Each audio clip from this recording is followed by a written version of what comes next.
So, hello everyone. Good evening everyone, my name is Kiran Kuhar और मैं हूं आपकी पेपर 2 यूजीसी नेट ज्योग्राफी की ट्रेनर और फिलर फॉर्म ऐप पर आप सबका स्वागत करती हूं। लाइव क्लास शुरू हो गई है, जल्दी से सब लोग ज्वाइन करें। Good evening Shraddha, good evening Nitish. I hope आप सब लोग अच्छे होंगे। गुड इवनिंग सविता, कैसे हैं आप लोग? आई होप आप लोग सब अच्छे होंगे और बहुत अच्छे से आपकी तैयारी चल रही होगी। और अगर बहुत अच्छे से भी तैयारी आपकी शुरू नहीं हुई है तो भी कोई टेंशन वाली बात नहीं है, क्योंकि हमारी जो तैयारी है अब और अच्छे से होने वाली है, क्योंकि हमारा जो बैच है वो शुरू हो गया है। Good evening Irish. तो आज हमारी जो ऐप है, ऐप पर सेकंड क्लास है और आज हम अपना जो टॉपिक पढ़ने वाले हैं वो जो जियोलॉजिकल टाइम स्केल है हम वो कंप्लीट करेंगे। मैं भी बहुत अच्छी हूँ इरिश।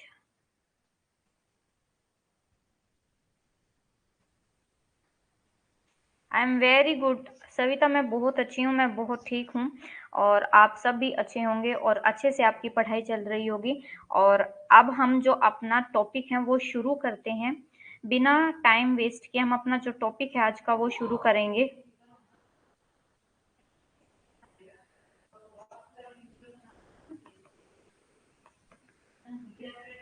तो सबसे पहले हम क्या बात करते हैं, देखो ये मैंने आप सबको बताया हुआ है कि ये हमारा जो फिलर फॉर्म ऐप है उसका यूट्यूब चैनल है, सॉरी उसका टेलीग्राम ग्रुप है, उसका व्हाट्सएप ग्रुप है और फिलर फॉर्म का जो इंस्टाग्राम चैनल है वो भी है। अगर आप लोग इन ग्रुप से नहीं जुड़े हुए हो तो जुड़ जाओ, क्योंकि यहाँ पे आप सबको जो इम्पोर्टेंट न्यूज है एग्जाम के रिलेटेड या आपका बैच से रिलेटेड, आपका क्लास से रिलेटेड जो भी इंफॉर्मेशन है वो सारी यहाँ पर दी जाती है। तो जिसने भी ज्वाइन नहीं किया है इनको टेलीग्राम चैनल्स को वो ज्वाइन कर लो, ठीक है। उसके बाद ये देखो हमारा जो न्यू बैच है वो 9 जुलाई से शुरू हो गया है। 3 जुलाई से 8 जुलाई तक हमारे जो यूट्यूब पर एज अ डेमो क्लासेस थी आपकी, आप सब लोग वहां पे चेक कर सकते हो। और दूसरा, अब हमारी हर मंडे ट्यूसडे को, यहाँ पे भी मैं टाइमिंग बता रही हूँ कि हर मंडे ट्यूसडे को हमारी जो क्लासेस है ज्योग्राफी की वो यूट्यूब पर रहेगी। सेम टाइम है 6 बजे। और हमारी जो ऐप पर क्लासेस हैं, ऐप पर आपकी रहेंगी वेडनेसडे टू सैटरडे तक, ठीक है। उसके बाद ये फिलर फॉर्म ऐप है, इस पे इसको आप कहाँ से डाउनलोड कर सकते हो? प्ले स्टोर से डाउनलोड कर सकते हो। और साथ ही साथ इस पे आपको 10% डिस्काउंट भी मिलेगा। अगर आप मेरा जो कूपन कोड है, अगर आप मेरा कूपन कोड किरण 10 यूज करते हो तो आपको 10% डिस्काउंट जरूर मिलेगा। और उसके बाद ये देखो, ये हमारा जो फिलर फॉर्म ऐप है इस पे आपको पेपर 1 पेपर 2 दोनों की कोचिंग अवेलेबल है। आपको पीडीएफ दिया जाता है, लाइव क्लासेस होती हैं आपकी, आपको एमसीक्यू सब कुछ करवाया जाता है, नोट्स दिए जाते हैं। पेपर 1 पेपर 2 की जो फीस है वो यहाँ पे लिखी हुई है। और अगर आप दोनों जो बैच हैं, दोनों पेपर की जो कोचिंग वो एक साथ लेना चाहते हो तो उसकी जो फीस है वो 2999 है, ठीक है। और इस पे भी आप मेरा कूपन कोड यूज करोगे तो आपको 10% का इस पे भी डिस्काउंट मिलेगा। और ये देखो, ये हमारी ज्योग्राफी और ज्योग्राफी की ये कितनी यूनिट है? 10 यूनिट है।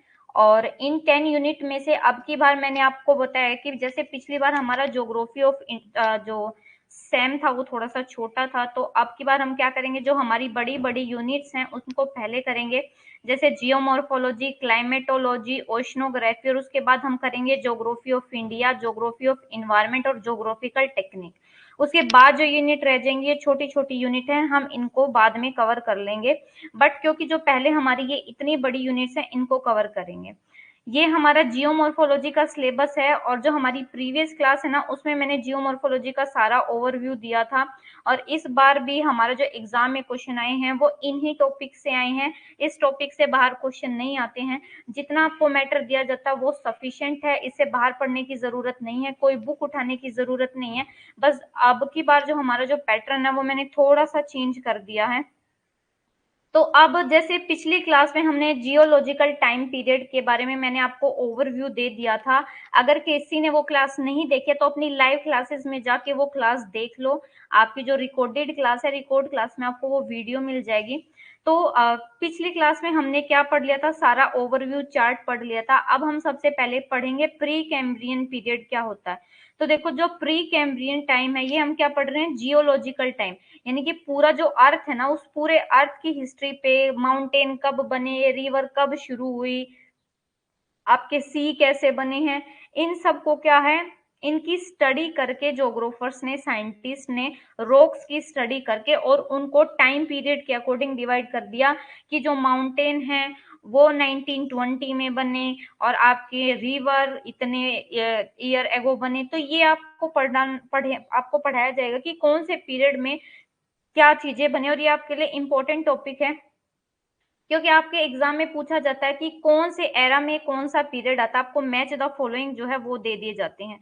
तो देखो प्री कैम्ब्रियन पीरियड है, ये प्री कैम्ब्रियन टाइम है। इसमें क्या है, जो प्री कैम्ब्रियन टाइम है ना, वो सबसे बड़ा अर्थ की हिस्ट्री पे, अगर आपसे पूछा जाए कि अर्थ की हिस्ट्री पे सबसे लॉन्गेस्ट पार्ट कौन सा जो टाइम है कवर करता है, तो वो कहता है आपका pre Cambrian era. Pre Cambrian जो एरा है, सॉरी इयोन है, प्री कैम्ब्रियन इयोन सबसे बड़ा इयोन है हमारी अर्थ की हिस्ट्री पे। तो मोस्टली अर्थ की जो हिस्ट्री है वो कौन कवर करता है, प्री कैम्ब्रियन। प्री कैम्ब्रियन सबसे लंबा पार्ट है अर्थ की हिस्ट्री का, और ये इंक्लूड करता है हेडियन, आर्कियन और प्रोटेरोजोइक इयोन को। तो देखो सबसे लंबा कौन सा इयोन है, प्री कैम्ब्रियन इयोन है, और इस प्री कैम्ब्रियन इयोन में आपके ये तीनों हेडेन, आर्कियन और प्रोटेरोजोइक इयोन भी इंक्लूडेड है। और अर्थ की मोस्टली हिस्ट्री का जो पार्ट कवर करता है वो इस प्री कैम्ब्रियन टाइम में ही आ जाता है।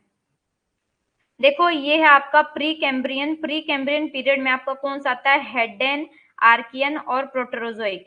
प्री कैम्ब्रियन के अंतर्गत ये तीनों इयोन आते हैं। ये प्री कैम्ब्रियन क्या है, आपका सुपर इयोन है, और प्रोटेरोजोइक है, आर्कियन, हेडेन, ये क्या है आपके इयोन। ये मैंने आपको पिछली क्लास में ना वो बता रखे हैं कि कैसे जो ये हिरेरिकल ऑर्डर है, सबसे पहले होता है सुपर इयोन, सुपर इयोन के बाद इयोन, इयोन के बाद एरा, एरा के बाद पीरियड, पीरियड के बाद एपक, एपक के बाद एज। ये जो आपको मैंने ऑर्डर दिया है ना, वो लिख के दिया हुआ है, आपकी पीपीटी भी मैंने अपलोड कर दी है, उसमें चेक कर लेना। अब देखो ये प्री कैम्ब्रियन पीरियड की हाइलाइट्स है। ये ऐसे आपको नोट्स बनाने हैं, जैसे मैंने आपको बना के दिया है ऐसे सेम आप नोट्स बनाओगे, ठीक है, ताकि आपको जो स्टडी करनी है आपको पूरा ना पढ़ना पड़े, आपको ये पता चल जाए कि इम्पोर्टेंट क्या है। तो जो प्री कैम्ब्रियन पीरियड है ना, प्री कैम्ब्रियन पीरियड में क्या हुआ था, जो हमारी पृथ्वी है ना वो गैसीय अवस्था से लिक्विड अवस्था में आ गई। मतलब पहले हमारी पृथ्वी पर सिर्फ गैसेस थी, हमारा जो ये जैसे सी थे, ओशियन थे, ये नहीं थी, बारिश नहीं होती थी। लेकिन प्री कैम्ब्रियन पीरियड से क्या हुआ, जो हमारी अर्थ है ना वो गैसियस स्टेज से, गैसियस स्टेट से लिक्विड यानी कि तरल अवस्था में आ गई।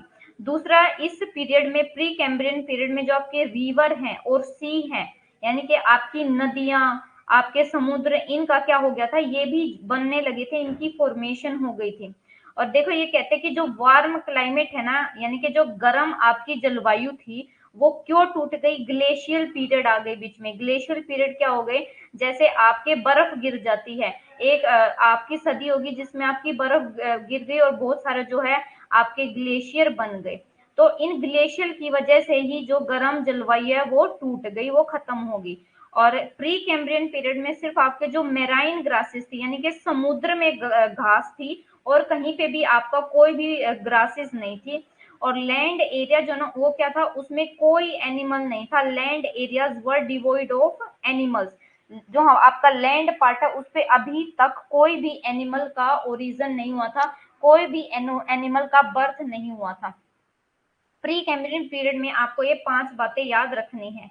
अब इसको डीप से अगर आपको पढ़ना है तो यहाँ पे भी मैंने आपको डीप से भी दे दिया है कि जो प्री कैम्ब्रियन पीरियड है वो स्टार्ट हुआ है 700 मिलियन ईयर बिफोर से, और इसमें अर्थ चेंज हो गई थी गैसीय अवस्था से लिक्विड अवस्था में।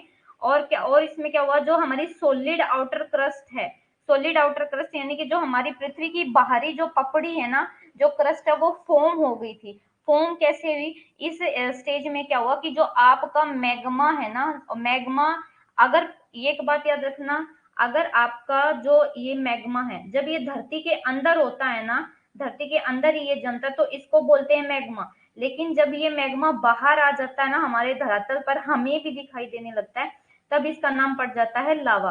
तो ये लावा जब आपके अर्थ सरफेस पर बाहर निकल के जम जाता है, उसकी वजह से क्या बनती है, आपकी क्रस्ट बनती है। तो जैसे आपकी जो इग्नियस रॉक है, इग्नियस रॉक कैसे बनी है, वोल्केनो के इरप्शन की वजह से, ज्वालामुखी जो फटती है उससे लावा निकलता है, और वह लावा पृथ्वी की सतह पर क्या करता है, फैल जाता है, फिर ठंडा हो जाता है, और उसकी वजह से हमारा धरातल जो है वो बनता है।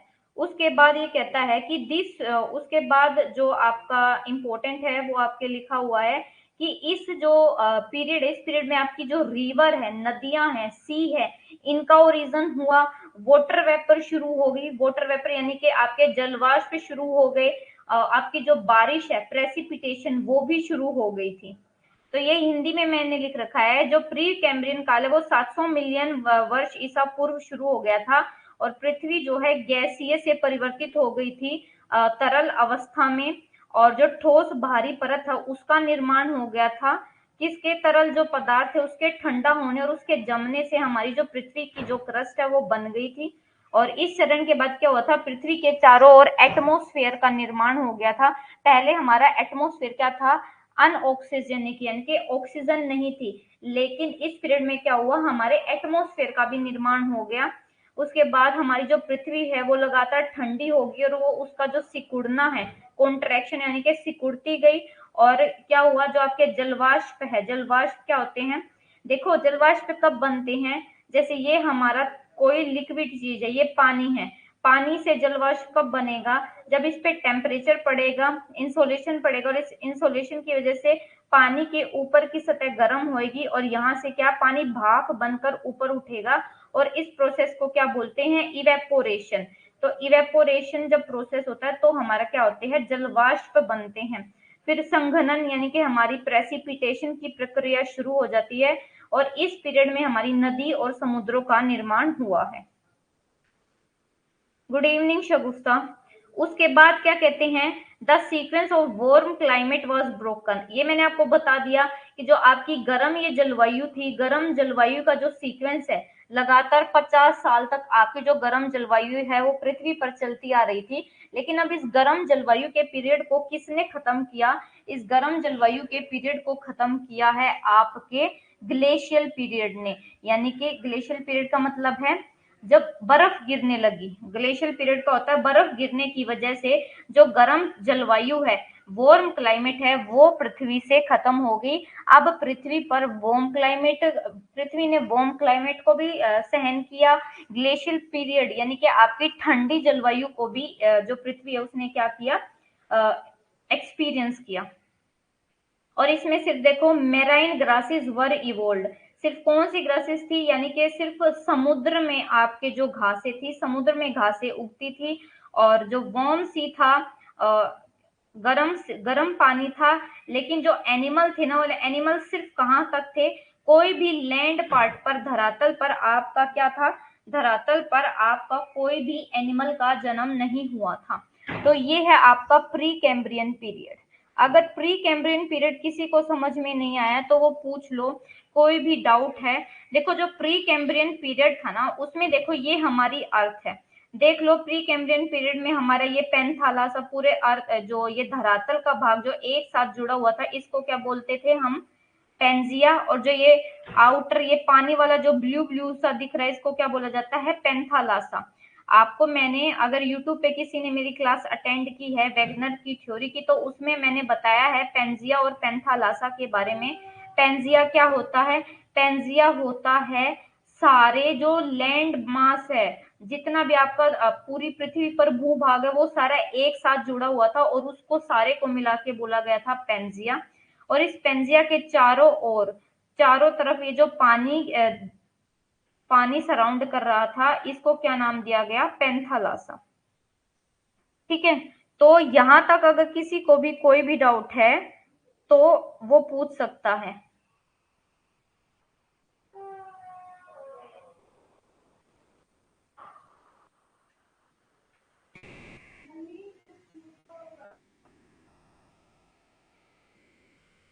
उसके बाद अब हमारा पेंजिया हो गया। ये देखो प्री कैम्ब्रियन पीरियड में हमारी जो अर्थ थी वो कैसी थी, एंशियंट लैंड मास में देखो, सिर्फ ये हमारा एंशिएंट लैंड मास सिर्फ इतना था, ये वाले पार्ट को क्या बोला गया है, पैंजिया।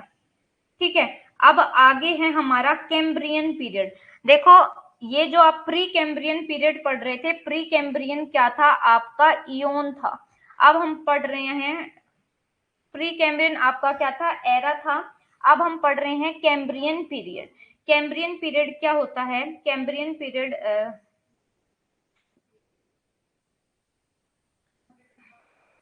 देखो, most of the major group of animals first appear in the fossil record.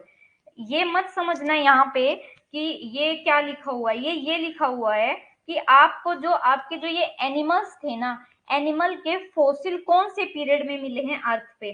तो जो आपके जैसे ये एनिमल है, इनके जो अवशेष हैं, इनके जो एविडेंस है कि हाँ, हमें कैसे पता चला कि एनिमल्स का इवोल्यूशन कब हुआ। देखो एनिमल्स का इवोल्यूशन अर्थ पर कब हुआ, ये पता चलता है जो उनके फॉसिल मिले हैं, जो उनके अवशेष मिले हैं, इनसे पता चला है कि मोस्टली जो आपके एनिमल के ये फॉसिल रिकॉर्ड हुए हैं वो कैम्ब्रियन पीरियड में हुए हैं। ठीक है, ये देखो ये ट्राइलोबाइट, याद रखना ट्राइलोबाइट जो फॉसिल है वो इसमें मिला है, और मेराइन एनिमल के फॉसिल भी इसमें मिले हैं। अब पढ़ लेते हैं कैम्ब्रियन पीरियड में। तो कैम्ब्रियन पीरियड के जो की पॉइंट्स है वो ये याद रखना, जो कैम्ब्रियन पीरियड है ना, उसमें क्या था, शैलो सीज। शैलो सीज का मतलब जो आपके समुद्र थे ना, वे ज्यादा गहरे नहीं थे, उथले थे, उथला सी था, यानी कि उनकी गहराई ज्यादा नहीं थी। उसके बाद कैम्ब्रियन पीरियड में ट्रांसगर्शन और रीग्रेशन ऑफ सी। अब ट्रांसगर्शन क्या होता है, रीग्रेशन क्या होता है। तो देखो ट्रांसगर्शन होता है समुद्र के पानी का धरती के ओर बढ़ना, इसको बोला जाता है ट्रांसग्रेशन। यानी कि ये आपका लैंड पार्ट है और ये समुद्र का भाग है, ये समुद्र का पानी है। जब ये समुद्र का पानी समुद्र से धरती की तरफ बढ़ता है, लैंड पार्ट की तरफ बढ़ता है, तो इसको बोला जाता है ट्रांसग्रेशन। और रीग्रेशन किसको बोला जाता है, जब आपका समुद्र का पानी पीछे की ओर हटता है तो उसको क्या बोला जाता है, रीग्रेशन ऑफ सी। यानी आपके कैम्ब्रियन पीरियड में क्या हुआ था, ट्रांसगर्शन और रीग्रेशन, यानी कि जो समुद्र है, समुद्र के पानी का पीछे हटना और आगे बढ़ना कैम्ब्रियन पीरियड में जारी रहा था। यूरोप वल्केनिसिटी, देखो जो वल्केनिसिटी के प्रमाण मिले हैं यूरोप में, वो मिले हैं कैम्ब्रियन पीरियड में, कि हाँ वोल्केनो का इरप्शन होता है, और ये कैम्ब्रियन पीरियड में इसके अवशेष मिले हैं, एक्टिव वोल्केनो थे। ठीक है, उसके बाद ये कुछ कैम्ब्रियन रॉक मिली है, ये याद रखना, आपको याद रखनी है कैम्ब्रियन रॉक कहाँ कहाँ पे कौन से एरिया में मिली है। ये क्या है कि जैसे आपके ये जितने area, Wales, Scotland, Canada, western England, यहाँ पे है ना सेम पीरियड में जो है ना रॉक्स बनी हुई हैं। जैसे अगर वेल्स में भी इसी समय रॉक बनी, स्कॉटलैंड में भी, कनाडा में भी, और वेस्टर्न इंग्लैंड में भी, और एक तरीके की एक जैसी जो है आपकी रॉक्स बनी हुई हैं। और जो कैम्ब्रियन पीरियड है, कैम्ब्रियन पीरियड में गर्म जलवायु थी और यूनिफॉर्म, यानी कि पूरी पृथ्वी पर एक जैसी जलवायु थी, और कोई भी लैंड पर एनिमल का बर्थ नहीं हुआ था, सिर्फ उनका इवोल्यूशन मिला था, सॉरी सिर्फ उनका फोसिल, उनके जीवाश्म मिले हैं। अब इनको डीप से पढ़ लेते हैं। कैम्ब्रियन पीरियड, कैम्ब्रियन पीरियड का जो टाइम पीरियड है वो 600 मिलियन ईयर बिफोर प्रेजेंट से 500 मिलियन ईयर बिफोर प्रेजेंट है। तो मैं आपको बता दूं कि ये जो आपको टाइम पीरियड है ये याद नहीं करना है, ये इंपॉर्टेंट नहीं है। ठीक है, उसके बाद जो अर्थ सरफेस है उस पे क्या होता था, अर्थ सरफेस पे शैलो सी थे, बता दिया मैंने, उथले सागर, और and the land area were frequented, यानी कि जो आपका धरातल भाग था उस पर लगातार ट्रांसग्रेशन और रीग्रेशन होता था सी का। यानी कि धरती पे कभी जो आपका लैंड पार्ट है उस पे कभी पानी आ गया था, कभी पानी पीछे जाता था। उसके बाद आपकी कुछ कैम्ब्रियन रॉक्स है, जैसे Wales, north west Scotland, western England, Canada, USA, इन सब में जो रॉक्स मिली है ना वो कैम्ब्रियन पीरियड में ही बनी हुई है।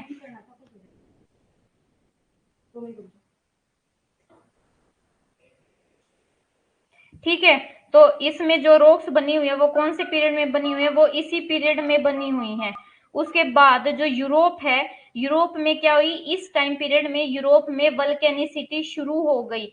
और देखो कोई भी ये बात याद रखना, यहाँ पे ये मैं की पॉइंट नहीं लिखा है, लेकिन वो ऐड कर लेना ये वाला की पॉइंट कि यूरोप में वल्केनिसिटी तो थी, यूरोप में ज्वालामुखी तो फटते थे, लेकिन no trace of any mountain building could be found. ज्वालामुखी फटे हैं लेकिन कोई भी पहाड़ों की बनने का जो प्रोसेस है, पहाड़ों की बनने की जो प्रक्रिया है, उसका कोई भी ट्रेस नहीं मिला है कैम्ब्रियन पीरियड में। कैम्ब्रियन पीरियड का ये टाइम पीरियड 600 मिलियन ईसा पूर्व से 500 मिलियन पूर्व तक चला। इसमें कैसे थे, उथले जो समुद्र थे, उथले समुद्र मिलते हैं। और एक मिनट,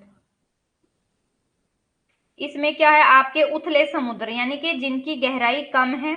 और इसमें क्या होता था, ये जो कैम्ब्रियन रॉक्स में, देखो ये जो लाइन है ना, इसका मतलब ये समझना कि जो कैम्ब्रियन रॉक्स हैं, कैम्ब्रियन रॉक्स कहाँ कहाँ मिली है। इसका मतलब है कि ये जो एरिया है ना, Wales, north west Scotland, western England, Canada, USA, यहाँ पे है ना सारी जो रॉक्स बनी है ना, वो कैम्ब्रियन पीरियड में बनी है। मतलब जी की जो सबसे पहले रॉक्स बनना शुरू हुई है वो इस एरिया में, वेल्स में, नॉर्थ वेस्ट स्कॉटलैंड में ये अवशेष मिले। और तभी पता चला कि इन एरिया में जो रॉक्स बनी हुई है वो कैम्ब्रियन पीरियड से शुरू हो चुकी हैं। और वल्केनिसिटी, यूरोप में ज्वालामुखी फटने की प्रक्रिया इस पीरियड से शुरू हो गई थी। लेकिन अब आपको पता है जब ज्वालामुखी फटते हैं तो वहां पे माउंटेन भी बनते हैं, लेकिन ज्वालामुखी तो फट रहे थे, लेकिन कोई भी माउंटेन बिल्डिंग का जो इवोल्यूशन था, माउंटेन बिल्डिंग की कोई भी साइन नहीं मिले हैं। उसके बाद जो अर्थ सरफेस है वो, उस पे कैसी जलवायु थी, गर्म और यूनिफॉर्म क्लाइमेट थी। और जो प्लांट का इवोल्यूशन था, अभी भी जो जैसे मैं हमने इसमें प्री कैम्ब्रियन में भी पढ़ा कि जो प्लांट थे, ग्रासेस थी, वो सिर्फ कहाँ पे थी, समुद्र में ही ग्रासेस उगती थी, लैंड एरिया पे कोई भी ग्रास नहीं थी। तो इस पीरियड में भी क्या हुआ, सिर्फ समुद्र में ही प्लांट थे, समुद्र के नीचे ही प्लांट का ओरिजिन हुआ था। अभी लैंड पार्ट पर जो वनस्पति है उसका ओरिजिन नहीं हुआ। ठीक है, उसके बाद क्या कहते हैं, नो लैंड एनिमल, और ना ही अभी तक धरातल पर कोई भी जो एनिमल है, जंतु है, जानवर है, उसने जन्म लिया। उसके बाद थर्ड, आई होप आप सबको जो ये हमने पढ़ा है कैम्ब्रियन पीरियड ये समझ में आ गया होगा। अब हम देखो ये क्या, ये आपको कुछ समझने का नहीं है, इसमें आपको रटना है कि कैम्ब्रियन पीरियड में कौन कौन से इवेंट्स हुए और वे इवेंट्स आपको याद रखने हैं, क्योंकि एग्जाम में आपको दे दिया जाएगा कि इनमें से कौन सा इवेंट कैम्ब्रियन पीरियड से रिलेटेड नहीं है, या आपको दे दिया जाएगा कि इनमें से कौन सा इवेंट, आपको दे दिया जाएगा कि इनमें कौन सा इवेंट ओडोविसियन पीरियड का, या इनमें से कौन सा इवेंट प्री कैम्ब्रियन पीरियड का है। तो अब है हमारा ओडोविसियन पीरियड। अब ये ओडोविसियन, देखो ये आपको सीरियल ऑर्डर भी याद रखने हैं कि जो प्री कैम्ब्रियन आपका एरा है उसके अंदर है आपका कैम्ब्रियन पीरियड, कैम्ब्रियन के बाद है आपका ओडोविसियन, ओडोविसियन के बाद आपका सिल्यूरियन, सिल्यूरियन के बाद है डिवोनियन, डिवोनियन के बाद है कार्बनीफेरस, और कार्बनीफेरस के बाद है आपका पर्मियन। अब ये जो आपका ओडोविसियन पीरियड है, इसमें क्या हुआ, तो जो ये ओर्डोविसियन पीरियड है इसमें increase in number and kind of animals. अब जो आपके जंतु हैं ना, जानवर हैं, उनके संख्या में और उनके प्रकार में क्या हो गया, वृद्धि हो गई। यानी कि पहले तो हमें जैसे एक ही टाइप मिलता था, एक जाति का एनिमल्स की, लेकिन अब ओर्डोविसियन पीरियड में एक ही एनिमल्स की कई कई जाति, कई कई टाइप और बहुत ही संख्या में जो है जानवर मिले। और ऑल लाइफ इन ओशियन, और अभी भी जो लाइफ थी वो सिर्फ ओशियन में ही थी, लैंड पर कोई भी लाइफ नहीं थी ओर्डोविसियन पीरियड तक भी। ठीक है, ये देखो ये ओर्डोविसियन पीरियड में हमारी जो पृथ्वी है उस पे आपके कॉन्टिनेंट कैसे फैले हुए थे। अब ओर्डोविसियन पीरियड के जो ये शॉर्ट नोट्स हैं ये देखना कि ओर्डोविसियन पीरियड में क्या हुआ, ट्रांसगर्शन एंड रिग्रेशन ऑफ सी। अगर किसी को इस बात में प्रॉब्लम है कि ट्रांसगर्शन क्या होता है, रिगर्शन क्या होता है, तो वो पूछ लो। तो जो ट्रांसगर्शन है वो होता है कि जो आपके लैंड पार्ट है,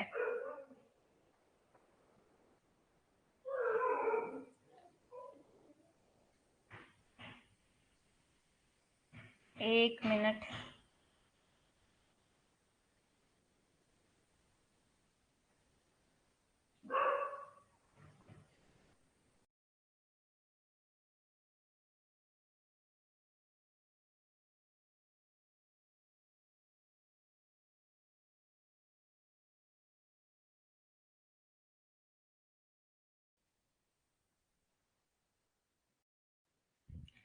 उसके बाद ये देखो, ये ऑर्डोविशियन पीरियड है, ठीक है।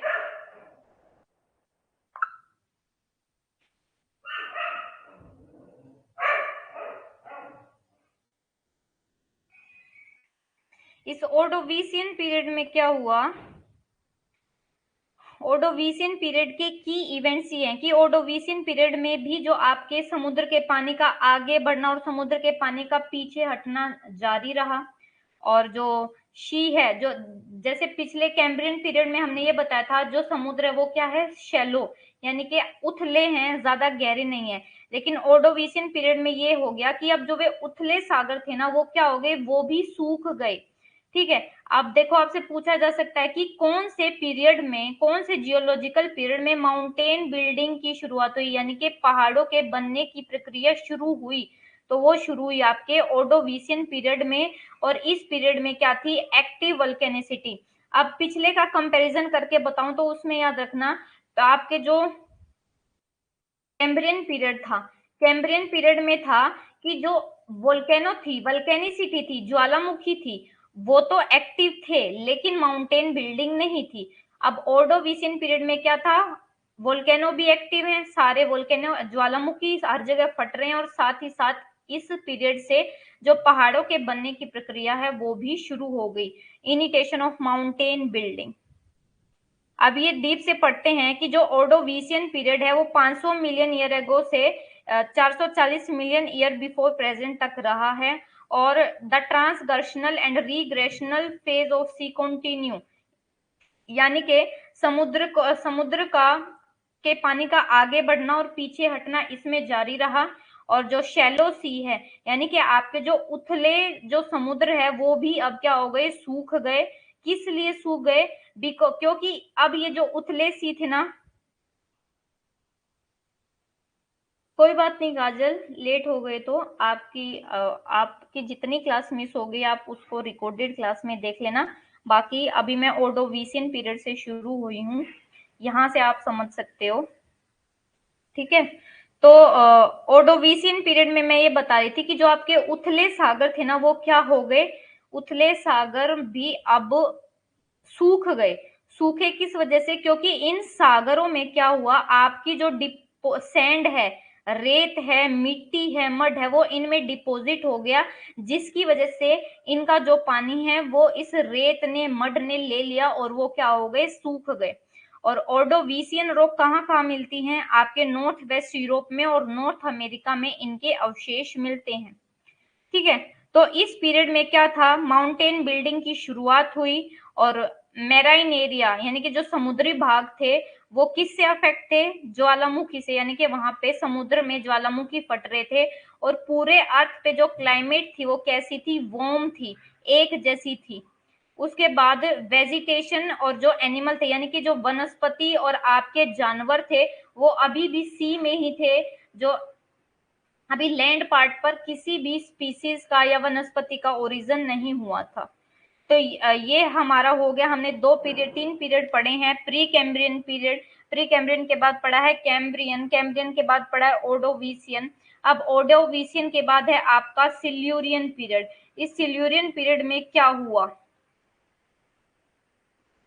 देखो मोस्टली जो आपके एनिमल थे ना, most of animal of Silurian lived both in fresh water and in the sea, यानी कि सिल्यूरियन पीरियड में जो जानवर थे ना, अब वो वार्म वाटर, अब वो आपके खारे जल में भी मिलते थे, यानी कि फ्रेश वाटर में भी, और आपके स्वच्छ जल यानी कि फ्रेश वाटर और आपके सेलाइन वाटर दोनों में मिलते थे। दोनों के जानवरों के अवशेष मिले हैं, ठीक है। और अब आगे पढ़ते हैं। इनके जो की पॉइंट्स है वो मैंने अभी ऐड नहीं किए हैं, तो इनके जो की पॉइंट्स है वो कैसे समझोगे, ये जो मैंने हाईलाइट कर रखा है। तो जो सिल्यूरियन पीरियड का जो टाइम पीरियड है वो आपको याद नहीं रखना है, बट फिर भी 440 से 400 मिलियन ईयर बिफोर प्रेजेंट इसका टाइम पीरियड रहा है। और ये याद रखना कि सिल्यूरियन पीरियड को क्या बोला जाता है, एज ऑफ वर्टिब्रेट, ठीक है। एज ऑफ वर्टिब्रेट का मतलब है कि रीढ़ की हड्डी वाले जानवरों का काल। तो एज ऑफ वर्टिब्रेट बोला जाता है सिल्यूरियन पीरियड को। इसमें क्या हुआ था कि जो सी लेवल थे, सी लेवल वाज कैरेक्टराइज, जो आपका समुद्र तल था ना, समुद्र तल में लगातार गिरावट और जो बढ़ोतरी है वो हो रही थी, यानी कि कभी तो समुद्र का पानी का जो 1 मिनट।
तो अब ये जो सिल्यूरियन पीरियड था, इसमें मैंने आपको बता दिया कि इसका टाइम पीरियड क्या है। उसके बाद ये देखो, ये बोला गया कि इस पीरियड में क्या हुआ, लगातार जो समुद्र तल है ना उसमें क्या हुई, राइज एंड फॉल, यानी कि कभी समुद्र का पानी इतना बढ़ जाता और कभी बिल्कुल नीचे चला जाता। तो समुद्र के लेवल में लगातार उतार चढ़ाव होते रहे हैं इस पीरियड में। और इस पीरियड को एज ऑफ वर्टिब्रेट यानी कि रीढ़ की हड्डी वाला काल, यानी कि रीढ़ की हड्डी वाले जानवरों का काल। अब इसको रीढ़ की हड्डी वाले जानवरों का काल क्यों बोला जाता है, क्योंकि इस टाइम पीरियड में जो आपकी रीढ़ की हड्डी वाले जानवर थे ना, वो उनका बर्थ शुरू हो गया था, उनकी मात्रा बहुत ज्यादा हो गई थी इस पीरियड में। ठीक है। इस पीरियड में माउंटेन बिल्डिंग, अभी भी जो आपके पहाड़ हैं, पर्वत है, वो अभी भी बन रहे थे, लेकिन अब इसमें क्या डिफरेंस है, वल्केनिसिटी वॉज लेस एक्टिव, यानी कि सिल्यूरियन पीरियड में आपकी ज्वालामुखी प्रक्रिया एक्टिव नहीं थी। तीन चीजें पढ़ाई हैं। कैम्ब्रियन पीरियड, कैम्ब्रियन पीरियड में आपकी वोल्केनोसिटी क्या थी, एक्टिव थी, वोल्केनो फट रहे थे, लेकिन आपकी माउंटेन बिल्डिंग नहीं थी। उसके बाद हमने पढ़ा ओडोविशियन पीरियड में, ओडोविशियन पीरियड में क्या था, आपके माउंटेन भी बन रहे थे और वोल्केनो भी एक्टिव थे। उसके बाद थर्ड है आपका सिल्यूरियन पीरियड, सिल्यूरियन पीरियड में क्या हुआ, आपके माउंटेन तो बन रहे हैं लेकिन आपकी वोल्केनो क्या थे, लेस एक्टिव, वोल्केनो नहीं फट रहे थे इस टाइम पीरियड में। तो ये कंपैरिजन आपको याद रखना है। और एवरेज अगर हर जगह की बात करें, औसत अगर हम बात करें, तो हर जगह जो जलवायु थी वो कैसी थी, वार्म, यानी कि गर्म जलवायु थी। लेकिन कुछ एरिया में ड्राई क्लाइमेट भी थी, शुष्क जो जलवायु थी वो भी थी। ठीक है। अब इसमें ये देखो, leafless plant were evolve on land area. अब सबसे पहले जो आपका धरातल भाग था, आपका लैंड पार्ट है, आपका भूमि क्षेत्र है, उस पे क्या हुआ, आपके बिना पत्ती वाले पौधों का विकास हो गया इस टाइम पीरियड में। ठीक है। तो ये याद रखना, अगर आपसे पूछा जाए कि कौन से पीरियड में, कौन से जियोलॉजिकल पीरियड में लीफलेस प्लांट का इवोल्यूशन हुआ, तो वो इवोल्यूशन हुआ आपके सिल्यूरियन पीरियड में। और सिल्यूरियन पीरियड को बोला जाता है एज ऑफ वर्टिब्रेट, यानी कि रीढ़ की हड्डी वाले जानवरों का काल। और इसके बाद इस तरह की जो लीफलेस, यानी कि जो आपके मैं बता रही हूँ कि लीफलेस यानी कि बिना पत्ती वाले पौधे इस टाइम पीरियड में मिले हैं, उनके फोसिल कहाँ मिले हैं, इस तरह की वनस्पति के फोसिल मिले हैं ऑस्ट्रेलिया में सिल्यूरियन टाइम पीरियड के। और ये कहते हैं जो प्लांट कम्युनिटी है, यानी कि जो आपके वनस्पति है, पादप समुदाय, उसमें क्या पाई गई है, विविधता आ गई है, नई प्रजाति पाई गई है। और मूंगे का, यानी कि आपके जो कोरल हैं वो इवोल्व हुए हैं लार्ज स्केल पर, यानी कि बहुत बड़े स्केल पर। इस टाइम पीरियड में आपके कोरल का प्रभाव, जो इवोल्यूशन है, जन्म है, वो हो गया था। And plants were evolve for the first time on land area, यानी कि आपकी भूमि क्षेत्र पर सबसे पहली बार पौधे का विकास कौन से टाइम पीरियड में हुआ, वो हुआ आपके जियोलॉजिकल टाइम पीरियड सिल्यूरियन में। ठीक है। तो सिल्यूरियन पीरियड आप सबको समझ में आ गया होगा। मैंने आपको 3 टाइम पीरियड पढ़ा दिए हैं, आपको प्री कैम्ब्रियन, कैम्ब्रियन, उसके बाद पढ़ाया मैंने आपको ओर्डोविशियन, ओर्डोविशियन के बाद पढ़ाया मैंने सिल्यूरियन। तो अगर किसी को ये टाइम पीरियड समझ में नहीं आए तो वो एक बार मेरे को बता दो कि कुछ नहीं समझ में आया है, तो नहीं तो फिर आगे हम अपना पढ़ते हैं डिवोनियन पीरियड को। श्रद्धा को आ गया है समझ में, कोई प्रॉब्लम नहीं है। और बाकी जो बच्चे हैं, 9 बच्चे हैं क्लास में, मेरे को बताओ स्टूडेंट, अगर कोई छोटा सा भी डाउट है ना तो वो भी पूछो, क्योंकि अगर आपके मन में कोई भी डाउट रह जाता है ना तो फिर क्लैरिटी नहीं हो पाती है, तो डाउट क्लियर करने जरूरी है। आ गया है समझ, इरिश ने भी बोला मैम आ गया है समझ। ठीक है, तो अब लास्ट में मैं आपको एक पोल डालूंगी और उस पोल से जो है ना सबको आंसर देना है। अंकिता ने भी बोला है, अंकिता को समझ में आ गया है, सविता ने भी बोला है। तो अब हम जो नेक्स्ट पीरियड पढ़ रहे हैं वो पढ़ रहे हैं डिवोनियन पीरियड। अब ये डिवोनियन पीरियड क्या है?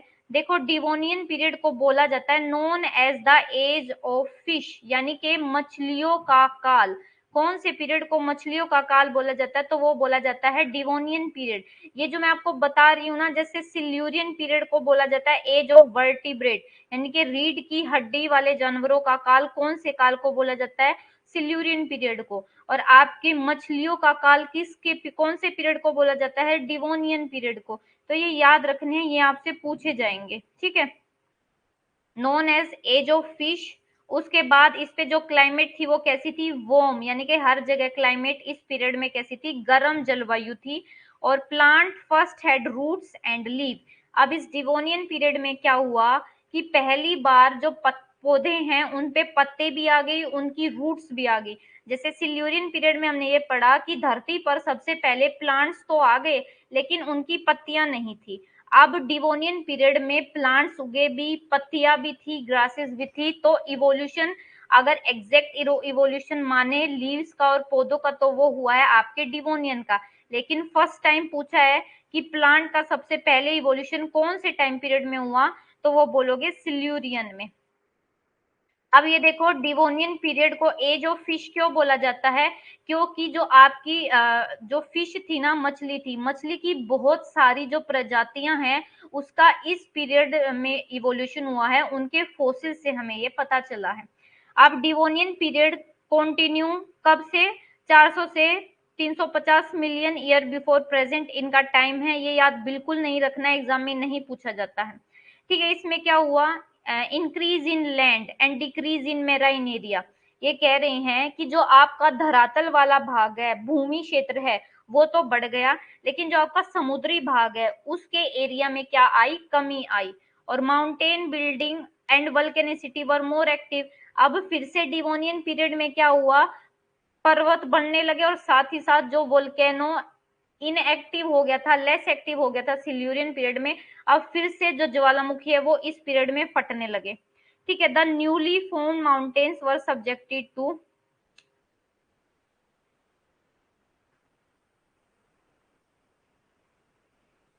हाँ बेटा, ये प्री कैम्ब्रियन पीरियड में आते हैं। ये प्री कैम्ब्रियन एरा के पीरियड पढ़ रहे हैं हम।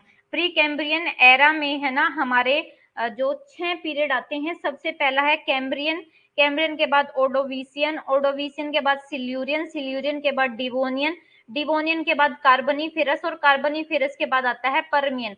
और अब हम कौन सा पढ़ रहे हैं? फोर्थ पढ़ रहे हैं प्री कैम्ब्रियन का। एक तरीके से ये लगा लो कि आपके प्री कैम्ब्रियन के टाइप्स पढ़ रहे हैं हम। प्री कैम्ब्रियन पीरियड को हमने डिवाइड कर रखा है, ठीक है। तो उसके टाइप्स पढ़ रहे हैं। इसमें अब हमने पढ़ लिया है, डिवोनियन पीरियड में आ गए हैं। डिवोनियन पीरियड की जो विशेषता थी वो मैंने बता दी, ठीक है। कि इसमें अब ये कह रहे हैं कि जो अब ये माउंटेन बने हैं ना, जो ये नए नए पर्वत बन रहे थे, उनका इसमें इरोजन भी हुआ और डेंडुनेशन यानी कि अनाच्छादन की प्रक्रिया भी जारी रही। उसके बाद क्या कहते हैं? The earth's surface was covered with green vegetation as the plant developed their leaves, branches, stems and root। यानी कि अब हमारी पृथ्वी पर क्या हुआ? ग्रीन वेजिटेशन छा गई हर जगह। पूरी अर्थ पर क्या हो गया? जो आपके पौधे थे, जैसे आपके जो सिल्यूरियन पीरियड थे उसमें सिर्फ क्या थे? बिना पत्तियों वाले जो सूखे सूखे पेड़ थे वे थे, लेकिन डिवोनियन पीरियड में हरे भरे पेड़ छा गए, उनकी लीव्स ये सारे का क्या हो गया।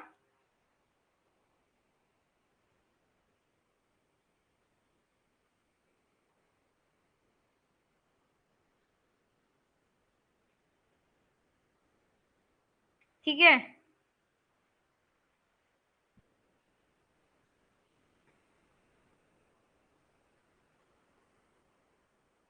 1 मिनट।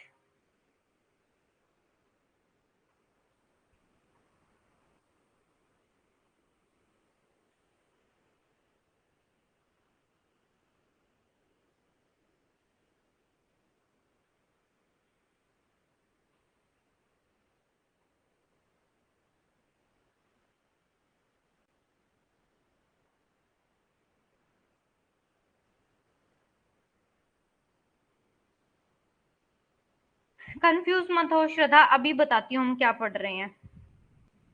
देखो, जो फेनरोजोइक है ना, फेनरोजोइक सबसे बड़ा इयोन है। देखो ये जो हिरेरार्की है, ये याद रखना, सबसे पहले है सुपर इयोन, सुपर इयोन के बाद इयोन, इयोन के बाद एरा, एरा के बाद पीरियड। तो सबसे जो बड़ा इयोन है ना, वो है आपका फेनरोजोइक। उस फेनरोजोइक के पार्ट है आपके पैलियोजोइक, मेसोजोइक, नियोजोइक और सीनोजोइक। ठीक है, फिर अब हम जो पढ़ रहे हैं वो पैलियोजोइक पढ़ रहे हैं, और पैलियोजोइक के भी जो ये आपके टाइम है, Cambrian, Ordovician, Silurian, Devonian, Carboniferous, Permian. ये 6 आपके किसके हैं, आपके पैलियोजोइक के हैं। फेनरोजोइक कोई आपका एरा नहीं है, फेनरोजोइक आपका इयोन है। ठीक है, इयोन, इयोन देखो, ये जो इयोन है ना, इयोन को डिवाइड कर रखा है एरा में, एरा को डिवाइड कर रखा है आपके पीरियड में। क्यों डिवाइड कर रखा है, क्योंकि अब फेनोलॉजिक पीरियड की बहुत बड़ी हिस्ट्री है, उसको सिर्फ एक साथ नहीं पढ़ रखा। तो सिर्फ अपने आप के लिए इजी बनाने के लिए जो ये स्कॉलर्स हैं, जियोलॉजिस्ट हैं, उन्होंने उस फेनोलॉजिक पीरियड को इयोन में एरा में डिवाइड कर दिया, और फिर उन एरा को भी और सिंपल से पढ़ने के लिए पीरियड में डिवाइड कर दिया। ठीक है, तो फेनोलॉजिक आपका पीरियड नहीं है बेटा, फेनोलॉजिक कोई एरा नहीं है, फेनोलॉजिक इयोन है। और उस फेनोलॉजिक को आपके 4 एरा में डिवाइड कर रखा है, पैलियोजोइक, मेसोजोइक, सीनोजोइक, नियोजोइक। उसके बाद अब हम जो ये पढ़ रहे हैं वो पैलियोजोइक के टाइप पढ़ रहे हैं, जिसमें है आपका सबसे पहले हमने पढ़ा कैम्ब्रियन, कैम्ब्रियन के बाद ओडोविशियन, ओडोविशियन के बाद सिल्यूरियन, फिर डिवोनियन, कार्बोनिफेरस, पर्मियन। ठीक है, तो अब एक बार हिंदी में देख लेते हैं कि जो डिवोनियन काल है उसका टाइम पीरियड इतना है, और भूमि, और क्या हुआ, भूमि में वृद्धि हुई, और जो आपका समुद्री क्षेत्र है उसमें कमी आ गई।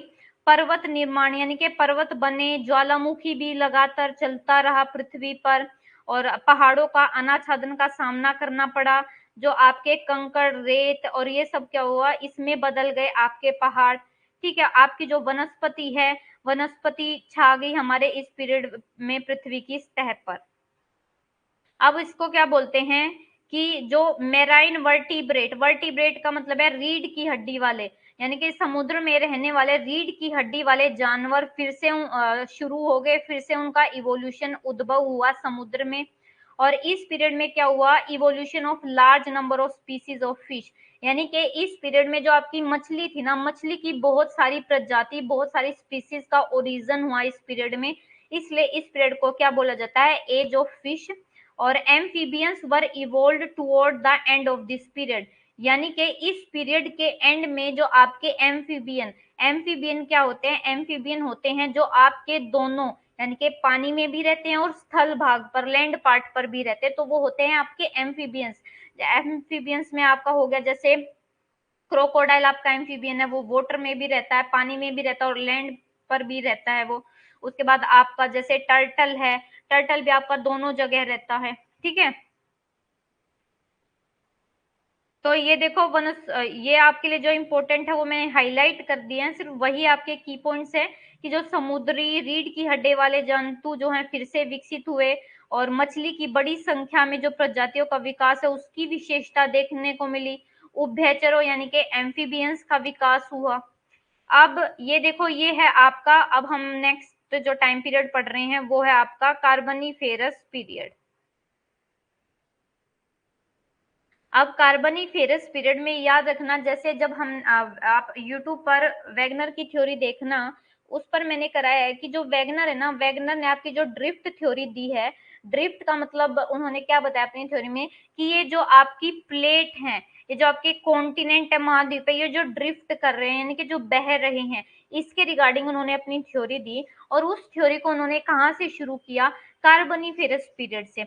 उन्होंने ये नहीं बताया कि कार्बनीफेरस पीरियड से पहले हमारी अर्थ कैसे थी, हमारे अर्थ पे जो ये पेंजिया था इसकी जो पोजीशन थी वो कैसे थी। तो इस वजह से वैगनर की थ्योरी का क्रिटिसिज्म होता है, ये इंपॉर्टेंट बात है, याद रखना।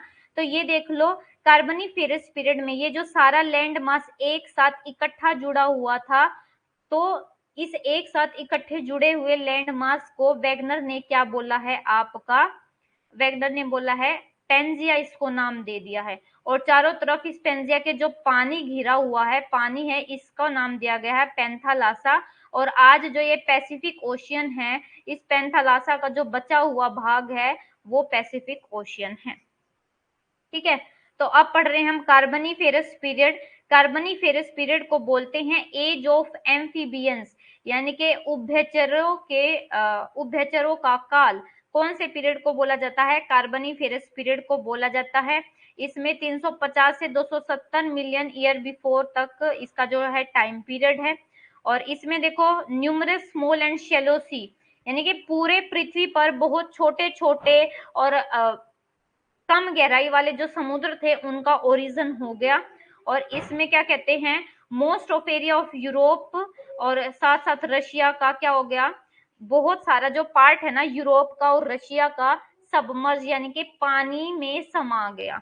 और some land area in North America and Europe were depressed and thus were covered with water, यानी कि ये कहते हैं कि कुछ भाग यूरोप का, रशिया का, नॉर्थ अमेरिका का क्या हो गया, पानी के नीचे दब गया।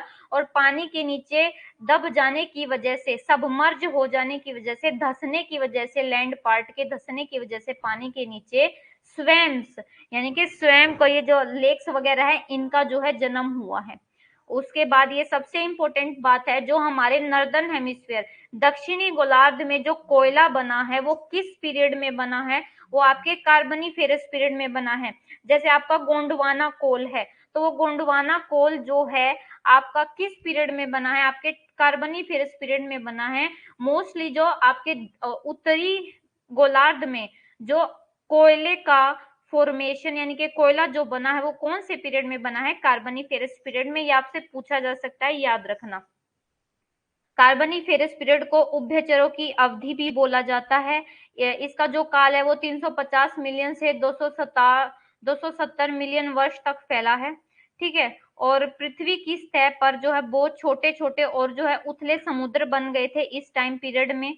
और ये क्या बोलते हैं कि जो यूरोप है, रशिया है, अमेरिका है, उसका बहुत सारा भाग पानी के अंडर क्या हो गया था, सबमर्ज हो गया था, जिसकी वजह से क्या बन गई, दलदली भाग बन गया। और उत्तरी गोलार्ध का जो कोयले का निर्माण है वो इस अवधि के दौरान हुआ था और फॉर्मेशन उसकी हुई थी। ठीक है, और कहते हैं कि जो क्लाइमेट है वो क्या हुई, ड्राई क्लाइमेट रही इस पीरियड में, लेकिन कुछ जो एरिया वहां पे गर्म और आर्द्र जलवायु भी रही। ठीक है, जिसकी वजह से क्या हुआ, डेंस वेजिटेशन, यानी कि जो ये गर्म और वेट का मतलब होता है आर्द्र, आर्द्र का मतलब होता है बारिश होती है, जहां पे आर्द्र क्लाइमेट होती है यानी कि ह्यूमिडिटी और आपके एटमॉस्फेयर में ये जो वेपर्स है उनकी प्रेजेंटेशन ज्यादा होती है, जिसकी वजह से बारिश होती है। तो बारिश की वजह से क्या हुआ, आपकी वेजिटेशन बहुत घनी हो गई और जो बड़े बड़े ट्री हैं उनका जो है निर्माण हुआ। बड़े बड़े ट्री जिनकी हाइट 30 मीटर तक है वो इस पीरियड में बने। रेप्टाइल्स यानी कि जो आपके क्या कहते हैं, स्नेक वगैरह, वो इस लैंड एरिया में जो है यानी कि इस जियोलॉजिकल टाइम पीरियड में उनका इवोल्यूशन हुआ। यानी कि लैंड पार्ट पर अगर आपसे पूछा जाए लैंड पार्ट पर रेप्टाइल्स का इवोल्यूशन कब हुआ, तो वो हुआ आपके कार्बनीफेरस पीरियड में। ठीक है, और ये जो कार्बनीफेरस पीरियड, इसको एम्फीबियंस का काल क्यों बोला जाता है, क्योंकि मोस्टली आपके जो एम्फीबियंस है ना उनका ओरिजिन इसी टाइम पीरियड में हुआ है, उनकी संख्या इस टाइम पीरियड पे ज्यादा बढ़ गई थी। तो ये देखो, शुष्क जलवायु रही, लेकिन कुछ क्षेत्रों में गर्म और आर्द्र जलवायु भी रही, जिसकी वजह से घनी वनस्पति आवरण के लिए ये जिम्मेदार बन गई, गर्म और आर्द्र जलवायु। और जो पेड़ थे, पेड़ों की हाइट 30 मीटर से अधिक ऊंचाई वाले जो पेड़ हैं वो इसमें मिले। और क्या कहते हैं, और ये जो दलदल हैं और छोटे छोटे जानवर हैं, इनका विकास हुआ, ये मैंने आपको बता दिया। अब है आपका परमियन पीरियड। आप ये जो पैलियोजोइक आपका एरा है, पैलियोजोइक एरा का जो लास्ट पीरियड है परमियन पीरियड, उसके बारे में पढ़ रहे हो। इस परमियन पीरियड में क्या मिला, आपकी जो क्लाइमेट जलवायु कैसी थी, सूखी ड्राई क्लाइमेट, और बहुत सारी आपकी जो सेडिमेंट्री रोक यानी कि आपकी जो परतदार रोक है, परतदार चट्टानें, उनका निर्माण कौन से टाइम पीरियड में हुआ, इसी परमियन पीरियड में हुआ। आपके इनलैंड कोरल यानी कि अंतर्द्वीपीय जो कोरल है, कोरल रीफ है, उनका जो निर्माण है वो इसी टाइम पीरियड में हुआ। अब ये जो परमियन पीरियड है ये कंटिन्यू रहा 270 से 225 million year before present. Inland lakes, inland lake होती है यानी कि आपके भूमि के अंदर, यानी कि कुछ लेक होती है जिनका एरिया लगता है समुद्र से और लैंड पार्ट के बाउंड्री पर बनते हैं, लेकिन कुछ लेक्स होती है जो आपके धरातल के अंदर लैंड पार्ट के अंदर बनते हैं और उनकी बाउंड्री लेक समुद्र से नहीं लगती। तो जो इनलैंड लेक है वो बनी किस वजह से, फोल्टिंग की वजह से। ठीक है फोल्डिंग मतलब फोल्डिंग में क्या होता है कि कोई भाग ऊपर उठ जाता है, कोई भाग नीचे धस जाता है, तो इसको बोलते हैं फोल्डिंग। और आप जो अर्थ मूवमेंट पढ़ेंगे हम, उसमें मैं आपको बताऊंगी फोल्डिंग क्या होता है।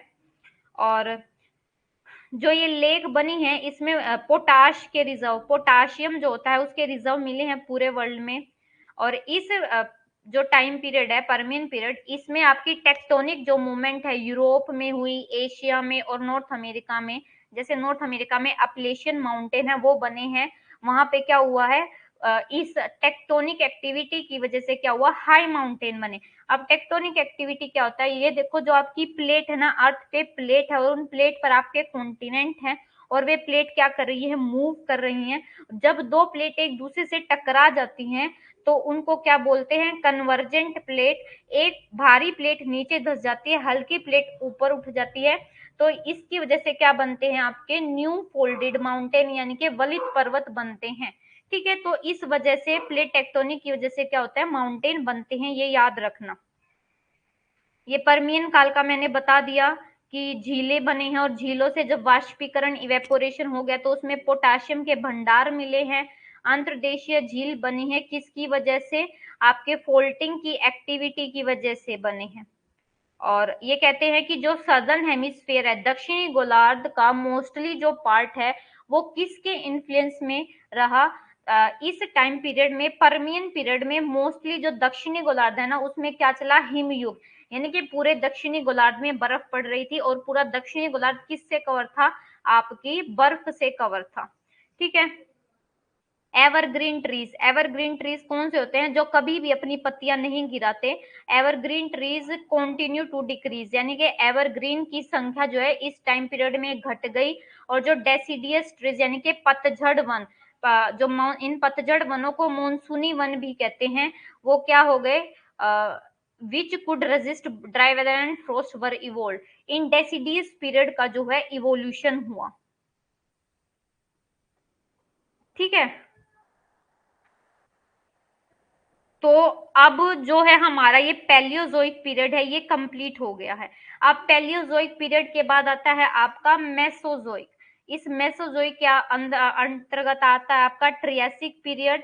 ट्रियासिक पीरियड के बाद जुरैसिक, और जुरैसिक के बाद आता है क्रिटेशियस। ये तीन पीरियड आते हैं।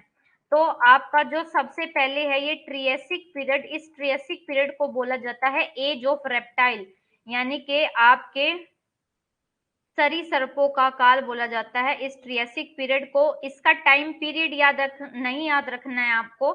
ठीक है, और ये कहते हैं most of the mountain were covered with desert and bushish, यानी कि ट्रियासिक पीरियड में मोस्टली जो माउंटेन थे ना वो क्या थे, नगन थे, उसमें छोटी मोटी झाड़ी थी और डेजर्ट वगैरह थे, रेगिस्तान और झाड़ी से आ जाती थे। जो पूरा आपका ब्रिटेन था ना वो किससे कवर था, सैलाइन लेक्स यानी कि खारे पानी की झीलों से कवर था, और इन खारे पानी की झीलों की चारों तरफ क्या था, डेजर्ट एरिया था। ठीक है, और उसके बाद कहते हैं वोम सी था, और वोम एंड ड्राई क्लाइमेट यानी कि पूरे अर्थ पे इस ट्रियासिक पीरियड में क्या थी, गर्म और शुष्क क्लाइमेट थी, पूरे अर्थ सरफेस पे वही थी। और but the climate became wet, लेकिन ये क्या हुआ, जैसे ट्रियासिक पीरियड के शुरुआत में तो ये हुआ कि जो क्लाइमेट थी वो गर्म थी और सूखी थी, लेकिन जैसे जैसे इस पीरियड का एंड हुआ ना, तो जो क्लाइमेट है वो कैसी हो गई आपकी, थोड़ी वेट हो गई, आर्द्र हो गई। जलवायु देखो, अवधि के अंत तक जलवायु आर्द्र हो गई। उसके बाद coniferous trees and ferns were evolved. Ferns क्या होती हैं, आपकी जो ये पेड़ों के ऊपर ये जो छाले सी बन जाती है ना, उसको बोलते हैं फर्न्स। तो देखो इस टाइम पीरियड में क्या हुआ, इसमें आपके जो कोनीफेरस ट्रीज हैं उनका इवोल्यूशन हुआ, वे डेवलप हुए, साथ ही साथ आपके फंस बने। और जो आपके रेप्टाइल एरिया थे, लैंड पार्ट पर, भूमि क्षेत्र पर रेप्टाइल्स जो सांप स्नेक वगैरह है, उनकी बहुत सारी जो प्रजातियां है उसका इवोल्यूशन हुआ। इसलिए इस ट्रियासिक पीरियड को क्या बोला जाता है, एज ऑफ रेप्टाइल बोला जाता है। उसके बाद ये जो फ्लाइस एंड टर्माइट्स है ना, ये भी अपीयर हुई लैंड पे। ये आपके जो एनिमल्स है ना, उनकी ही स्पीसीज का कुछ टाइप है। उसके बाद देखो ये है आपका जुरेसिक पीरियड। अब जुरेसिक पीरियड याद रखना, 180 मिलियन से 135 मिलियन ईयर बिफोर प्रेजेंट इनका जो है टाइम पीरियड चला है। लैंड एरिया पर क्या था, वन थे, जंगल थे, और लेक्स थी, दलदल थी। रिवर क्या कर रही थी, मिएंडर। मिएंडर का क्या होता है, घुमावदार पाथ में जो नदी है वो बह रही है, सीधे पाथ में नहीं, घुमावदार पाथ में बह रही थी। और जो पर्वत है उनका कंटिन्यू क्या हुआ, डेंडुनेशन होता गया। ठीक है, और मोस्टली जो एशिया, यूरोप का, ग्रेट ब्रिटेन का जो पार्ट है ना, वो पानी के नीचे धस गया। और क्या हुआ, और लाइम यानी कि जो चूना पत्थर ना, इस पीरियड में जो आपका फ्रांस है, जर्मनी है, स्विट्जरलैंड है, इसमें चूना जो पत्थर है ना, चूने का जो है डिपोजिशन हुआ इस पीरियड में। और ये कहते हैं कि for the first time flowering plants, अब आपसे पूछा जाता है कि पृथ्वी पर सबसे पहले जो प्लांट्स है वो कब इवोल्व हुए, तो वो इवोल्व हुए आपके इस पीरियड में। ठीक है, फॉर द फर्स्ट टाइम। अगर आपसे पूछा जाए कि जो आपके फ्लावरिंग प्लांट्स हैं वो सबसे पहले कौन से पीरियड में इवोल्व हुए, तो वो आपके हुए जुरेसिक पीरियड में। अब ये फ्लावरिंग प्लांट क्या होता है, फ्लावरिंग प्लांट होता है आपका, क्या होता है फ्लावरिंग प्लांट, यानी कि जो आपके ऐसे पौधे जिन पर फूल आते हैं उनका इवोल्यूशन शुरू हो गया था।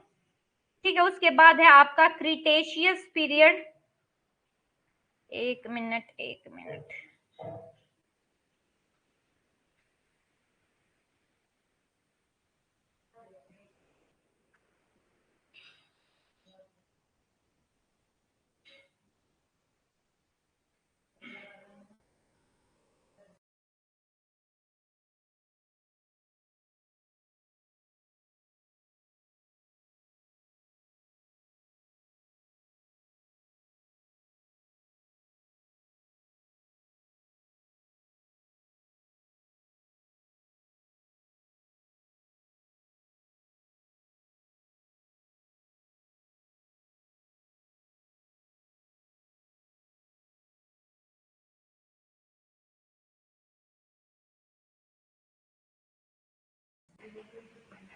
जो लास्ट वाला स्लाइड है वो रह गई है, क्रिटेशियस पीरियड। क्रिटेशियस पीरियड में का जो टाइम है वो 135 मिलियन से 17 मिलियन ईयर बिफोर प्रेजेंट चला है। और इसमें क्या हुआ है, जो रिवर है वो स्लगिशली फ्लो कर रही हैं। ठीक है, और डेल्टा का जो फॉर्मेशन है वो भी इस पीरियड में एक्टिव रहा है। और आपका माउंटेन बिल्डिंग इसमें फिर से एक्टिव हो गई हैं। आपके जो एल्पाइन माउंटेन्स है, जैसे एल्पाइन माउंटेन कौन से हैं, आप जब हम जो माउंटेन है उनका जो फॉर्मेशन देखोगे, आपके 4 पीरियड में हुई हैं ओरोजनी माउंटेन की। तो इनमें से एक अल्पाइन माउंटेन है। अल्पाइन जो पीरियड है उसमें आपके रोकीज, एंडीज, आल्प्स, हिमालय, ये सारे बने हुए हैं। ठीक है। उसके बाद इस पीरियड में वल्केनिसिटी ज्वालामुखी क्रिया बहुत ज्यादा जो है वाइड स्प्रेड थी। तो ये जो टॉपिक था ना हमारा क्रिटेशियस पीरियड तक कंप्लीट हो गया है, और कल हम क्लास में जो है इस टॉपिक को कंप्लीट कर देंगे। अगर किसी को यहाँ तक कोई भी डाउट है या क्लास में कुछ समझ नहीं आया है तो वो पूछ सकता है एक बार, या मेरे को बता दो कि मैम समझ में आ गया है।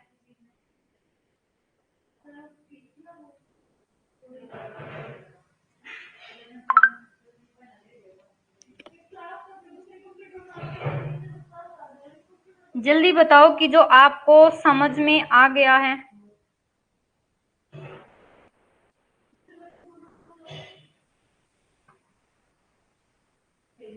ओके, तो सबको समझ में आ गया है। सविता, श्रद्धा, शगुफ्ता, अंकिता, इरिश, आप सबको समझ में आ गया है? एक बार मेरे को बताओ। और मैं ये जो नोट्स हैं आपके नोट्स अपलोड कर दूंगी। श्रद्धा को भी आ गया है, इरिश को भी आ गया है। तो ये जो टॉपिक का पीडीएफ है आपकी ऐप पर कंटेंट में अपलोड कर दिया जाएगा यूनिट 1 के अंतर्गत। और अंकिता को भी समझ में आ गया, तो सभी बच्चों को समझ में आ गया है। और याद रखना मंडे ट्यूसडे को अपनी क्लास यूट्यूब पर होगी, तो यूट्यूब पे सबको ज्वाइन करना है, ऐप पर ज्वाइन नहीं करना है। और अब मिलते हैं हम कल वाली क्लास में। कल हम जियोलॉजिकल टाइम स्केल को कंप्लीट कर देंगे। तब तक के लिए thank you so much, take care everyone, bye bye.